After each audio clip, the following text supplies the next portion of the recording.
اللہ کریم نے فرمایا بندہ مومن جان لے اگر میں تجھے ایک مشکل دوں گا تو میں تجھے کتنی آسانیاں، چلے سارے بول دیں کتنی جی، کتنی اللہ تعالیٰ آسانیاں دے گا؟ 2 آسانیاں۔ ہم لوگ اچھا جب ہمارا ذہن بن جاتا ہے نا کمزوری کا، ہمارا جب مزاج بن جاتا ہے مایوسی کا، پھر معاملہ ذرا ہمارے لیے گمبھیر ہو جاتا ہے۔ اگر ہم یہ ذہن بنائے نا کہ مشکل میرے اللہ کی طرف سے آئی ہے تو وہ مجھے آسانی بھی ضرور عطا کرے گا، تو پھر اللہ ضرور ہی آسانیاں عطا فرماتا ہے۔ اور جو مشکلات زندگی میں آتی ہیں نا، حضرت مولا علی شیر خدا رضی اللہ تعالیٰ عنہ کا بڑا خوبصورت فرمان ہے۔ حضرت علی فرماتے ہیں جب تجھے مشکل آتی ہے تو وہ تجھے رب کا پتہ بتانے آتی ہے، وہ تجھے اللہ کا پتہ بتاتی ہے، اس لیے کہ جب تو سارے اسباب کر لیتا ہے، جو ضرورت ہوتی ہے پوری کرتا ہے، تندرست ہو کے وہ کام کرتا ہے، پھر بھی کام نہیں ہوتا، تو اس کا مطلب ہے کرنے والا تو نہیں، کرنے والا کوئی اور ہے جو کام کرنے والا، کوئی اور ہے۔ تو عزیز بھائی یاد رکھیں، ہر مشکل کے ساتھ اللہ نے آسانی رکھی ہوتی ہے۔ اگر اللہ تبارک و تعالیٰ بیماری عطا کرے تو اس کے ساتھ اللہ پھر جو تندرستی دیتا ہے وہ بھی بڑی اعلیٰ عطا فرماتا ہے۔ اگر اللہ کبھی غربت دے تو پھر اس کے بعد جو اللہ تعالیٰ آسانی دیتا ہے وہ بھی بڑی اعلیٰ عطا فرماتا ہے۔ اگر کہیں سے آپ کو دکھ ملتے ہیں تو پھر جب سکھوں کا وقت آتا ہے تو پھر گنے نہیں جاتے۔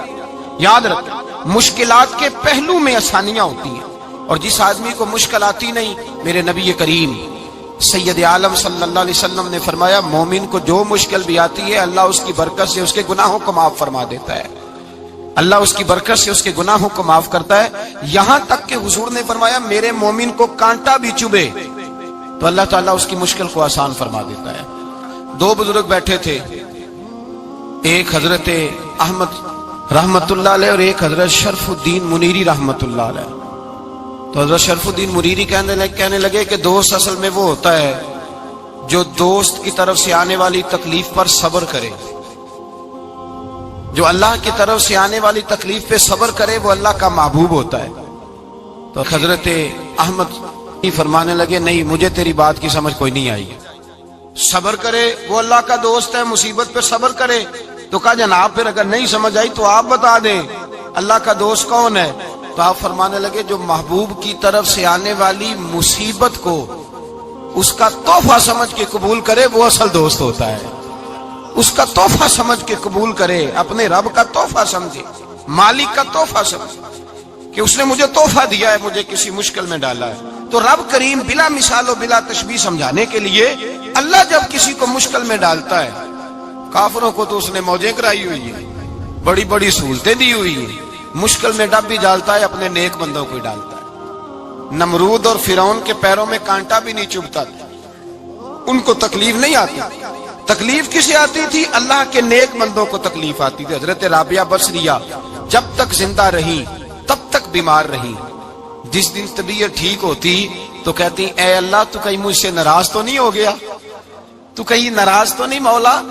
مولا جب تو مجھے تکلیف دیتا ہے تو میں رو کے تیری عبادت کرتی،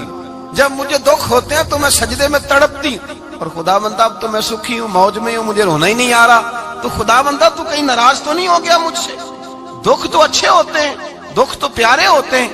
اور دکھوں کے بعد جو اللہ آسانی دیتا ہے اس آسانی کا پھر کیا ہی کہنا۔ اس حضرت ایوب علی نبینا علیہ الصلوۃ والسلام بیمار رہے، 60 سال اللہ نے تندرستی دی، کتنے سال بولے؟ 60 سال، غور کرنا بات پر، 60 سال علیل رہے، پھر بیمار ہو گئے، 18 سال ہو گئے بیمار ہوئے۔ زوجہ کہنے لگی دعا کر لیں آپ کو اللہ صحت دے دے۔ ہمیں اگر کوئی بندہ پوچھ لینا کہ بھائی کبھی کوئی خاص بات تو سناؤ، تو ہم جو ساری زندگی سکھ کے ساتھ سوئے ہوتے ہیں وہ بات نہیں سناتے، وہ جو ایک رات درد سے نیند نہیں آتی اس رات کا قصہ سناتے ہیں، کہتے ہیں وہ میرے الٹے دانت میں درد تھا تو میں ساری رات سو نہیں سکا۔ او بھائی جو ساری زندگی سویا ہے اس کا تو ذکر نہیں کر رہا، اور ایک رات جو تجھے نیند نہیں آ رہی، کسی سے پوچھا جائے، ڈاکٹر کہتے ہیں 360 ہڈیاں ہوتی ہیں وجود میں، کسی سے پوچھا جائے نا تیرا کیا حال ہے تو 359 ہڈیوں کا ذکر نہیں کرتا، جس گھٹنے میں درد ہے اس کا ذکر کرتا ہے، کہتا ہے یہ گھٹنے میں بڑی درد ہے۔ او بھائی باقی 359 ٹھیک ہے نا، ان کی بھی تو کوئی بات سنانا۔ حضرت رابعہ بصریہ رحمت اللہ علیہ کے پڑوس میں ایک نوجوان رہتا تھا، آپ کے پڑوس میں، تو وہ جب جو محلے میں بچے رہتے ہیں نا گاؤں میں ان کا پتہ ہوتا ہے، پڑوسی تھا تو